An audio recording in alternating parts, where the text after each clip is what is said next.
Hi friends, welcome back to my channel. In today's video, I'm going to show you how to disable the pop-up on key press with Google Keyboard. If you're new here, don't forget to subscribe and give this video a thumbs up. Now, let's dive in. Step 1. First, unlock your Nothing phone and open the Settings application to find the Home Settings menu. Step 2.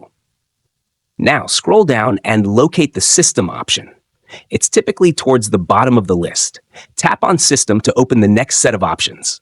This section controls a variety of settings on your device, including language preferences, keyboard settings, and more.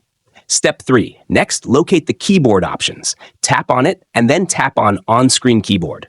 Step 4. Now, locate the Gboard option and tap on it.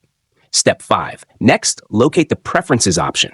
Tap on it, then scroll down and locate the Pop-up on Key Press option. Unfortunately, this option is turned on.